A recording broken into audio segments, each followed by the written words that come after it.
एक भक्त बलराम दास एक अभिशाप अच्छी आमर ये एरिया कौटी पणस फलेनि आगर जो सन्थ मैंने जो मैंने सब निजर देहत्याग कर सारी से समाधि जगह रही।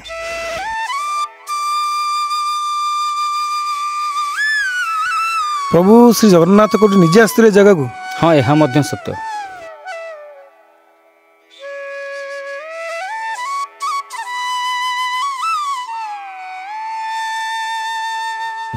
Hello friends, welcome back to my channel the Manoj blogger. मु आज आसी एमती एक जगार पहुँची जार संपर्क रही आमर प्रभु जगन्नाथ सहित एवं लक्ष्मीपुराण सहित जोटि प्रभु जगन्नाथ स्वयं आसी एवं पंचसखा मध्य जार ना सबुबले नि जाए। आगे आम आज से पीठ आज पहुँच सारी जार नाम हूँ भक्त कवि बलराम दास। आम आज समाधि पीठे पहुँच सारी पुरी जिला अंतर्गत गोप ब्लॉकर बेगुनिया ग्राम प्रभु बलराम दास को पीठे आम पहुँचीचु। आज मुझे आपन को संपूर्ण जगह देखी से जगार महत्व आपको बतेबी एवं किभली भाव संपर्क आम पुराण रे अच्छी आम लक्ष्मी पुराण लिखा अच्छी एवं प्रभु जगन्नाथ जगह आसीते से सम्बन्ध में आपको जनइबी। ताल डेरी करवानी आसतु से जगटा को आम देखा। जी से पुण्यस्थल आमर जड़े सन्थ मान सन्थ अच्छा आम आज जाना ये जगार महत्व कौन और यार इतिहासटा कौन। अच्छा बाबा, आमर ये जो बलराम दास का पीठ रही विषय टी आम दर्शक मान कि कहे। ओडिशार पंचसंख्या आमर होती अच्युत अनंत जशवंत भक्त बलराम जगन्नाथ। त्या भितर ये पीठ हूँ अन्यतम जोटी समाधिस्थ होते आमर भक्त बलराम दास। भक्त बलराम दास जन्मपीठ पाखे ग्राम ना हूँ एरबंग। ए बेगुनिया ठारू किछि बाट दूर जन्मपीठ भक्त बलराम दास जे कि लक्ष्मीपुराण लिखिं। आज ओडिशा घरे घरे परिचित आमर माँ मैंने जो पूजा कर लक्ष्मीपुराण बोलुंट ताहा आमर बलराम दास ही निजे रचना करते। बलराम दास पंचसंख्या भितर थे अन्यतम जे कि जगन्नाथ ठाकुर सखा थे, से बंधु थे। सो चक्षुरे से दर्शन करिसेंती। जेतेबेले भक्त बलराम दास जाइथिले आमर पुरी रथयात्रा को दर्शन करने महाप्रभु को दर्शन करने जाइथिले सेतेबेले कथा कथित अच्छी आम पुराण वर्णित अच्छी बलराम दास जो बेश्या कूल को जाइथिले बेश्या पाखक जाइथिले तापर जाइथिले बड़ दाण्डे जो रथ छुईबा को जाइथिले से पंडा माने भक्त बलराम दास को रथ उपरू पेली देइथिले बाहर कर देइथिले काहेकि ना तांको देह सारा हलदी लागिथिला।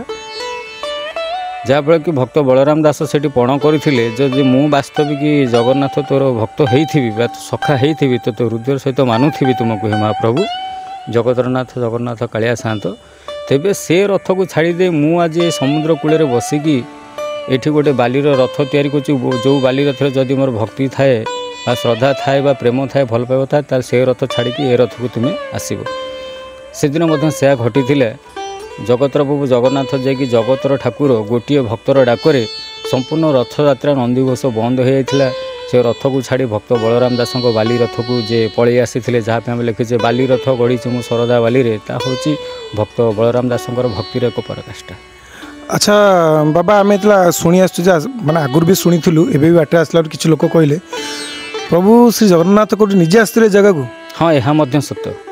कहीं ना भक्त बलराम दास सखा थिले होउछंदी आमर जगन्नाथ महाप्रभुंकर जहाँ को भल पाउथिले जगन्नाथ महाप्रभु जेतले राजा बगीचा को जगन्नाथ महाप्रभु एवं बलराम दास से पणस खाइबा को जाइछंती। यह किंवदंती अच्छी आमर पांजी देखु माजला पांडी देखु बा पुराण देखु पोथी देखु शास्त्र मत जे कि पणस खाइबा को जाई महाप्रभु से खसी जाइथिले धरा पड़ते कि भक्त बलराम दास राजा द्वारा मध्य से दंडित होइथिले। प्रहरी माने जाइए राजा जो कहते से दंडित होइथिले।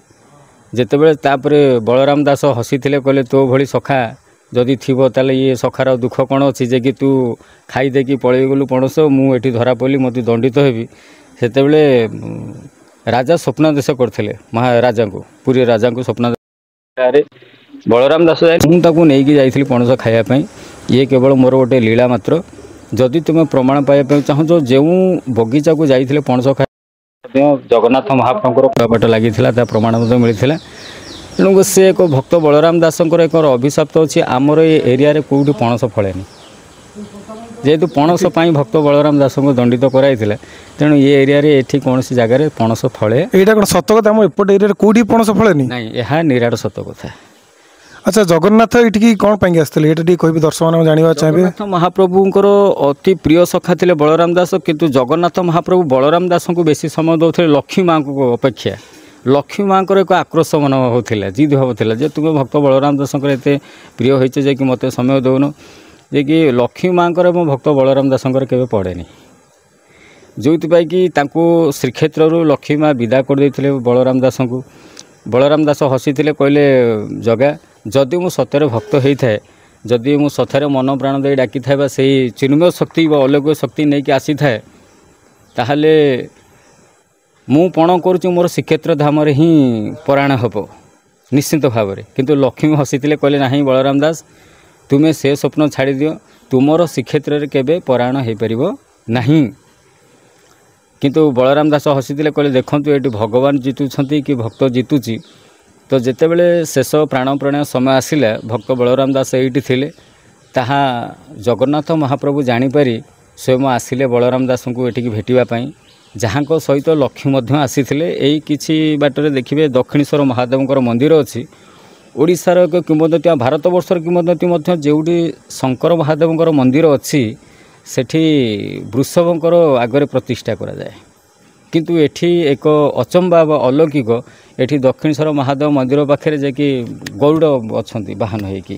ଏଠି ବୃଷଭ ନାହାନ୍ତି, ନନ୍ଦୀ ନାହାନ୍ତି, ଗରୁଡ଼ ଅଛନ୍ତି। ଗରୁଡ଼ ଅଛନ୍ତି ଏଠି।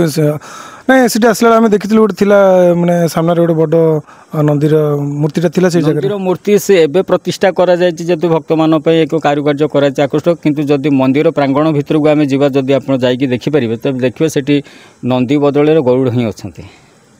ଆଚ୍ଛା, ଇଏ ଯେଉଁ ଆମର ବଳରାମ ଦାସଙ୍କର ପୀଠ, ଏଇଟା ସମାଧି ପୀଠ, ଏଇଟା ଓଡ଼ିଶାର ଅଲଗା ଜାଗାରେ କେଉଁଠି ଏମିତି ନା ଏଇ ଗୋଟିଏ ଜାଗା କେବଳ ଯେଉଁଟାକି ବଳରାମ ଦାସଙ୍କର ଏଇଠି ତାଙ୍କ ପ୍ରାଣତ୍ୟାଗ କରିଥିଲେ? ବଳରାମ ଦାସ ଏଠି ଯେତେବେଳେ ପ୍ରାଣପ୍ରାଣ ହେଲେ, ସେତେବେଳେ ବଳରାମ ଦାସ ହସିଥିଲେ। ଯେଉଁଠିକି ଆସିଥିଲେ ଜଗନ୍ନାଥ ମହାପ୍ରଭୁ ଏବଂ ଲକ୍ଷ୍ମୀ ସେତେବେଳେ କହିଥିଲେ ଯେ ଭକ୍ତ ବଳରାମ, ତୁମେ କହିଥିଲ ଯେ ତୁମର ପ୍ରାଣ ପ୍ରଣୟ ବେଳେ ଯେ ତୁମର ଶ୍ରୀକ୍ଷେତ୍ର ଧାମରେ ହିଁ ପ୍ରାଣ ପ୍ରଣୟ ହେବ।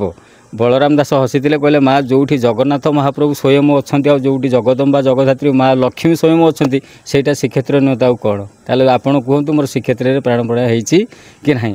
ଏହା ଓଡ଼ିଶାରେ ଏକ ଅନ୍ୟତମ ଏ ପୀଠ ବା ଜଗନ୍ନାଥ ଦାସଙ୍କର ସମାଧି ପୀଠ। ଓଡ଼ିଶା କ'ଣ, ପୁରା ଭାରତବର୍ଷରେ ଏଇଠି ହିଁ ଅଛି, ଆଉ କେଉଁଠି ନାହିଁ, ଏଇ ଗୋଟିଏ ଜାଗାରେ ଅଛି।